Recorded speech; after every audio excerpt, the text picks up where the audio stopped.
മംഗല്യപ്പന്തലിൽ നിന്നും ജീവിതത്തിന്റെ പുതിയൊരു വസന്തത്തിലേക്ക് കൈപിടിച്ചു കയറിയ പുതുമണവാളനെ മണിക്കൂറുകൾക്കകം മരണം ഹെലികോപ്റ്റർ അപകടത്തിന്റെ രൂപത്തിൽ തട്ടിയെടുത്ത ദുരന്ത വാർത്തയുടെ ഞെട്ടലാണ് അമേരിക്കയിലെ പ്രവാസി മലയാളി സമൂഹം. അമേരിക്കയിലെ ജോർജിയയിൽ ഉണ്ടായ ദാരുണമായ ഹെലികോപ്റ്റർ അപകടത്തിൽ കൊല്ലപ്പെട്ട മലയാളി യുവാവ് ഡേവ് ഫിജിയുടെ സംസ്കാര ചടങ്ങുകൾ വൻ ജനാവലിയുടെ സാന്നിധ്യത്തിൽ നടന്നു. ജോർജിയയിലെ പ്രൈസ് കമ്മ്യൂണിറ്റി ചർച്ചിൽ വെച്ച് നടന്ന വേക്ക് സർവീസസിന് ശേഷമാണ് ശനിയാഴ്ച ഗിവിനെറ്റ് മെമ്മോറിയൽ പാർക്കിൽ ഡേവിസിന്റെ ഭൗതിക ശരീരം സംസ്കരിച്ചത്.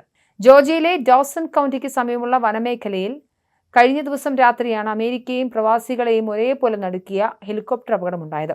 വിവാഹം കഴിഞ്ഞ് മണിക്കൂറുകൾ മാത്രം പിന്നിട്ട ഡേവും ഭാര്യ ജസ്നിയും പൈലറ്റ് നിഖിൽ നഗുൺകറും സഞ്ചരിച്ച ഹെലികോപ്റ്റർ നിയന്ത്രണം വിട്ട് വനത്തിലേക്ക് തകർന്നു വീഴുകയായിരുന്നു.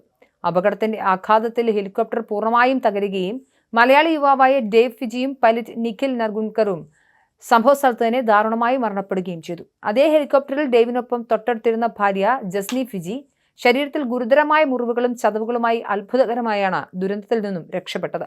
ചടങ്ങുകൾക്കിടെ വിറയ്ക്കുന്ന ശബ്ദത്തോടെ ജസ്നി വേദിയിൽ ഡേവിനെക്കുറിച്ചുള്ള ഹൃദയസ്പർശിയായ ഓർമ്മകൾ പങ്കുവച്ചപ്പോൾ കണ്ടുനിന്ന ആർക്കും കണ്ണീരടക്കാനായില്ല. കല്ലുരുകുന്ന ആ രംഗങ്ങൾക്ക് സാക്ഷിയായ ജോർജിയയിലെ മലയാളി സമൂഹം ഇപ്പോഴും ഈ വലിയ സങ്കടത്തിൽ നിന്നും മുക്തരായിട്ടില്ല.